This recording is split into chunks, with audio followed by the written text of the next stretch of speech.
Bon, vous sentez cette odeur là? C'est l'odeur du sang, l'odeur de la revanche. A por el clásico. Les amis, j'espère que vous allez bien. On se retrouve ce soir forcément pour le débrief entre le match du Real Madrid contre Mallorca, demi-finale de Supercoupe. Victoire 3-0. C'était laborieux, le score reflète pas vraiment le match. Et ouais, qui dit victoire dit finale et finale contre le Barça. A por el Clasico, et oui, ce sera un Clasico pour cette finale de Supercoupe qui se déroulera dimanche, il me semble, dimanche soir.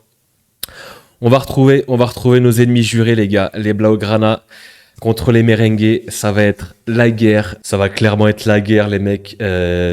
Surtout vis-à-vis du match aller. On se souvient tous de ce match aller, comment l'oublier, cette humiliation à domicile.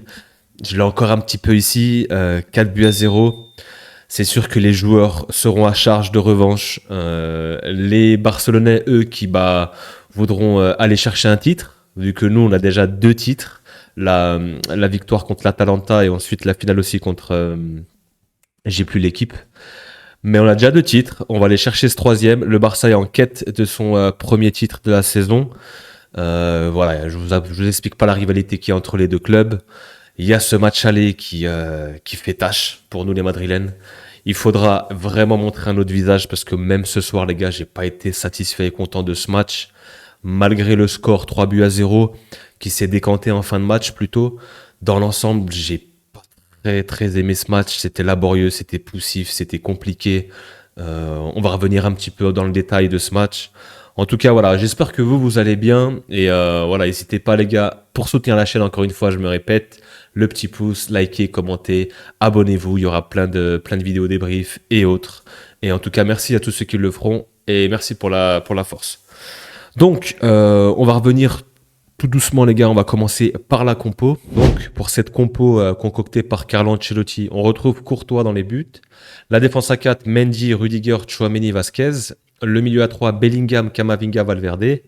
Et pour le trio offensif, Vinicius, Mbappé, Rodrigo. Voilà, une équipe type, une équipe classique.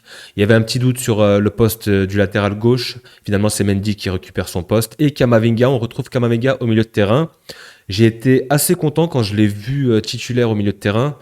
J'attendais beaucoup de lui. Je voulais le voir au milieu de terrain. Je voulais le voir avoir du temps de jeu parce que ces derniers temps, il était un petit peu remplaçant. Il était dans la rotation. On va revenir sur son cas individuel aussi plus tard. Par contre, on va commencer par la chronologie du match. Donc, pour moi, ce match, on l'a entamé de la meilleure des manières. On a mis beaucoup d'intensité, on a commencé sur les chapeaux de roue, il y avait beaucoup d'actions, de situations, il y avait du pressing, il y avait de l'envie. J'ai beaucoup aimé les 15 premières minutes. Malheureusement, ça manquait de finition. Ça manquait toujours quelque chose dans les instants de vérité, dans la surface, dans les dernières passes. On était un petit peu imprécis. Mais dans l'ensemble, de ce qu'on a vu en ce début de match, c'était très intéressant. Très intéressant dans la production, dans la combinaison, dans l'envie, dans les courses. Mbappé a fait pas mal de courses, a fait pas mal d'appels en profondeur. Il a été trouvé, mais bon, voilà, ça manquait toujours cette petite chose, ce petit dernier geste, ces dernières frappes. Mais l'équipe au global a fait une très bonne première mi-temps. On n'a pas eu de grosses occasions. Pour moi, c'est même Mallorca qui s'est procuré 2 grosses occasions sur 2 incursions. Il y a cette frappe, il y a cette tête plutôt de Larine, il me semble. Larine, un bras de sa tête, il est un peu court. Et quelques minutes plus tard, il y a une déviation de la tête encore. Il se retrouve à l'entrée de la surface et il essaie de tirer, lober. C'est un tir-lob un peu entre les deux qui passe au-dessus. C'est Mallorca qui s'est procuré les 2 plus grosses occasions, malgré la grosse domination du Real. Et voilà, c'est ce que j'ai aimé. Maintenant, ce que j'ai moins aimé, surtout sur la deuxième mi-temps et au global, même en première mi-temps, c'est dans le contenu, dans l'animation, dans le contenu, dans la qualité des occasions, de la création, la qualité technique, surtout dans les derniers 30 mètres, surtout sur le secteur offensif, sur les joueurs offensifs. Il y a beaucoup de choses que j'ai moins aimées. Les combinaisons n'étaient pas claires. Pour moi, en fait, le contenu, le jeu n'est pas encore clair. J'ai l'impression que c'est encore... on cherche l'exploit individuel. On cherche les individualités. Chacun essayait de dribbler un, deux, trois joueurs. On levait pas la tête pour trouver son coéquipier. Beaucoup de mauvais choix. Je repense à Vinicius qui à un moment arrive à dribbler les deux. Bon, Maffeo, on va en reparler lui aussi. Il arrive à dribbler les deux, Maffeo et un autre. Et derrière, il y a Vasquez qui est tout seul à 3 mètres de lui et puis il tire. Ça part dans les nuages. Voilà, que ce soit lui, Mbappé, parfois Bellingham qui s'en mêlait les pinceaux dans ses dribbles, qui faisait trop de crochets à mon goût. Ça manquait de simplicité. À un moment donné, il faut être un peu plus simple, jouer en première intention, en une touche, respecter le jeu. À un moment donné, voilà, pour moi, les quatre devant, il n'y a pas encore de vraie connexion. Il n'y a pas encore comment dire, d'automatisme. Voilà, je cherchais le mot. Il n'y a pas encore d'automatisme. Pour moi, il y a encore trop d'exploits. On cherche trop l'exploit individuel. On cherche trop à vouloir faire la différence tout seul, à dribbler plusieurs joueurs. Voilà, pour moi, j'aimerais en fait que les joueurs respectent le jeu, se trouvent plus naturellement, qu'il y ait de la meilleure construction, du jeu simple, tout simplement. Quand on essaie de reprendre les bases, les 1-2, on l'a vu parfois. Voilà, je veux pas être trop dur, mais voilà, pour moi, dans le jeu, dans le contenu, c'est trop insuffisant encore. Et puis même les précédents matchs, on arrivait à gagner des matchs, il n'y avait pas trop d'adversité, mais dans le contenu aussi, c'était très moyen. Et depuis ce début de saison, pour moi, on a un Real qui n'a pas encore trouvé son style de jeu, n'a pas encore trouvé sa patte. Les joueurs, voilà, ils arrivent quand même à combiner, mais c'est pas encore très fluide. Et pour moi, ça peut être problématique lors de grosses rencontres, lors de, bah, notamment ce match qui va arriver dimanche contre le Barça. Pour moi, si on se présente avec la même manière de jouer et si on rend la même copie, clairement les gars, ça va être compliqué. Ça va être très compliqué parce que le Barça, on s'attend déjà à pas avoir le ballon. Ça va être peut-être un scénario, une physionomie différente. Parce que là, clairement, on avait la possession, on avait le ballon. On va checker d'ailleurs les statistiques de ce match. Voilà. Donc au niveau des stats, ouais, voilà, 65% de possession. J'ai l'impression que nous, on n'est pas une équipe de possession. On n'aime pas, voilà, on a du mal à créer le jeu, à donner du rythme. On est plus une équipe de transition, notamment par rapport aux joueurs et au profil qu'on a offensif. Je pense à Rodrigo, je pense à Mbappé, je pense à Bellingham qui peut se projeter, je pense à Vini. Et j'ai l'impression que quand on s'installe, quand on a la possession, quand on essaye de s'appliquer et d'essayer de construire, on a du mal. Je pense que dans la transition, on peut faire plus mal. Donc, c'est là où je veux en revenir, c'est que face au Barça, on sera plus dans ce cas de figure. Le Barça, je pense, va tenir le ballon avec son milieu de terrain très appliqué, Pedri, Casado. Voilà, ça va tenir le ballon, c'est très propre. Le Barça a naturellement ce style de possession et de maîtrise. Et du coup, nous, on va essayer de faire le dos rond, d'être en bloc, d'être solidaire, bien défendre, et pourquoi pas se projeter en contre. Là, on peut être plus dangereux. On l'a vu notamment lors de ce match de championnat, où à Mbappé s'est passé un cheveu, on aurait pu ouvrir le score, ça aurait pu être un match différent ou un scénario différent, je sais pas. En tout cas, voilà, peut-être qu'on sera un peu plus à l'aise dans ce cas de figure. Mais voilà, globalement, j'ai vraiment pas aimé le contenu. Certes, la victoire est là, c'est l'essentiel. On se retrouve en finale contre le Barça, mais dans le contenu, ouais, c'était très laborieux, très poussif. Et comme j'ai dit, ça s'est décanté, voilà, dans les dernières minutes sur ce CSC et le dernier but de Rodrigo.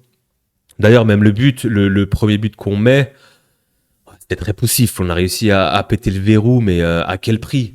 Il y a ce beau travail de Mbappé qu'il faut saluer, qui perce l'axe, qui fait cette accélération, qui lance Vini. Vini qui arrive à centrer. Tête de Rodrigo qui croise trop, qui tape le poteau. Ça revient dans les pieds d'Mbappé qui, pour moi, Vasquez était mieux placé. Mbappé qui tire en extérieur, la parade du gardien, ça revient encore dans les pieds de Bellingham. Il y a encore Vasquez qui traîne par là. Et Bellingham arrive à la pousser au fond. Voilà, c'était très très poussif.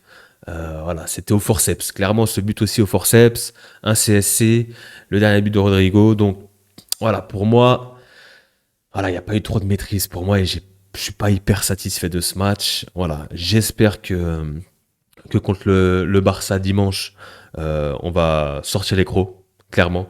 Et on sera à charge de revanche parce que voilà, il faut pas oublier ce qui s'est passé au match aller. Il faut se nourrir de ça. Voilà, je sais pas où ça en est pour Tchouaméni. Je pense que c'est rien de grave. On a pu revoir Asensio. D'ailleurs, Asensio qui a fait parler de lui, qui a fait parler la poudre en fin de match, qui a provoqué, le catcheur là, Maffeo, qui lui, bah, c'était un sketch tout le match, les gars. Hein. Il était là en train de provoquer Vini. D'ailleurs, en première mi-temps, on a vu, hein, soi-disant, on a dit que lui, il était prêt dans un ring, était prêt à coucher Vini. Bon, il s'est pris deux petits doigts dans la poitrine. Il est resté 5 minutes au sol. Hein. Donc à un moment donné, le cinéma comme ça, sur Vini en plus, faut arrêter. Vraiment, même Bellingham, il s'est très énervé quand il a vu ça, il allait le voir. Et à un moment donné, faut vraiment... Les joueurs, ils connaissent Vini, ils essaient tous d'essayer de le faire sortir de son match. Aujourd'hui, il est resté dans son match. Voilà, il a parlé un petit peu, il s'est un peu pris la tête avec lui pendant tout le match. Mais au final, voilà, il savait. Il était intelligent, il savait ce qu'il voulait faire et il lui a pas donné ce qu'il voulait. Il a été plus intelligent pour le coup, Vinicius, et il faut quand même le souligner. D'ailleurs, en fin de match, ça s'est chauffé sur le troisième but.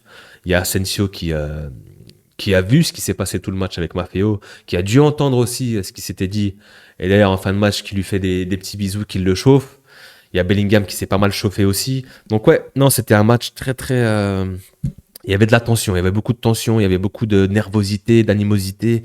Ça se parlait beaucoup avec l'arbitre, entre eux. Il y a beaucoup de noms de vol d'oiseaux qui sont partis aussi. Hein, on a pu les voir. À la fin, ça s'est chauffé. Bon, voilà, heureusement, ça s'est calmé. Mais ouais, Asensio, moi j'aime bien cette grinta, j'aime bien ce caractère et il se laisse pas faire. Hein. C'est un jeune, il est là. Et puis, voilà, mis à part ce qui s'est passé dans le jeu, il a été nickel encore une fois. Moi, Asensio, les gars, j'aime beaucoup. On l'a pu le revoir et moi, il m'apporte beaucoup de satisfaction ce jeune. Et voilà, il a une bonne note, il a eu 7, il a pu jouer 45 minutes quasiment, 40 minutes. Super joueur. Franchement, super joueur et ouais, ça peut être l'avenir du Real et j'ai hâte de le voir. Donc voilà, on a fait plus ou moins le tour sur ce match qui, voilà, il n'y a pas grand chose à dire, à part que c'était très poussif et qu'en fin de match, voilà, ça a pu se débloquer. Pour les matchs à venir, on va checker qu'est-ce qui nous reste. Bon, forcément déjà, il y aura cette finale. Il y aura cette finale dimanche qui n'est pas indiquée ici d'ailleurs. Je vais juste checker. Super Coupe finale. Ouais, dimanche 12 à 20h, c'est bien Madrid contre Barça. Le Classico, El Clasico. Voilà, c'est le match que tout le monde regarde, que tout le monde attend. On va être servi pour cette fin de week-end et forcément qu'il y aura le débrief après ce match à chaud. Et voilà, on espère avec le trophée. Après ça, en championnat, on va retrouver... Non, ce sera en Copa del Rey, pardon. Il y a eu le tirage au sort, on rencontre le Celta Vigo à la maison. Ça, c'est une bonne nouvelle. Ensuite, la Liga reprend le 19 janvier contre Las Palmas. Et voilà, ensuite, il y a la Ligue des Champions. On va enchaîner 4, 5, 1, 2, 3, 4, 5, 4 compétitions différentes. On est sur tous les tableaux. Va falloir gérer ça. Tchouaméni, je pense que c'est pas très grave. C'est juste un coup, il était un petit peu sonné. Il sera disponible. J'espère qu'Alaba pourra peut-être jouer contre Las Palmas en Liga. Ce serait cool de le revoir pour voir dans quel état il est. Et voilà. Moi, il faut être présent sur tous les tableaux, que ce soit en Copa, en Champions League. On a besoin de points, on est 20e. C'est pas fait. Donc ouais, il y a 7, 8 matchs, voire un peu plus, peut-être 9, dans le mois de janvier, là. 1, 2, 3, 4, 5, 6, 7, 8, 9 matchs, ouais, 9 matchs à couvrir dans le mois de janvier. C'est un très très gros mois. Et pour l'instant, ça nous réussit. Sur les 5 derniers matchs, toutes compétitions confondues, on est sur 5 victoires. Ça fait plaisir. Dans le jeu, comme j'ai dit, c'est pas encore satisfaisant. C'est pas encore huilé, c'est pas encore rodé. Il y a encore de la progression à avoir. Donc voilà, c'était tout pour ce débrief. On sera clairement là dimanche pour la bataille finale contre nos rivaux, le FC Barcelone. Voilà, ça va être encore un classico, deuxième classico. Le premier nous a fait très très mal, je m'en souviens encore. Et ouais, c'était une gifle reçue à domicile. J'espère qu'on va montrer un autre visage et j'espère pouvoir faire ce débrief dimanche avec le sourire et un trophée en plus, on l'espère. En tout cas, on sera présent, on va suivre ça de très près et on va couvrir tous les matchs de janvier qui restent, que ce soit en Liga, en Champions League aussi. Voilà, en tout cas, j'espère que vous avez kiffé la vidéo. N'hésitez pas à liker, commenter, à partager. Abonnez-vous pour les nouveaux aussi. Ça donne de la force pour la chaîne, pour le référencement, etc. Merci à tous ceux qui le feront. Merci à tous ceux qui suivent, encore une fois. Voilà, ça fait chaud au cœur. Tous vos commentaires, je les lis, je les reçois. Et merci à tous. Voilà, je vous laisse passer une très très bonne soirée et un bon week-end. Et on se revoit dimanche pour El Clasico. Peace.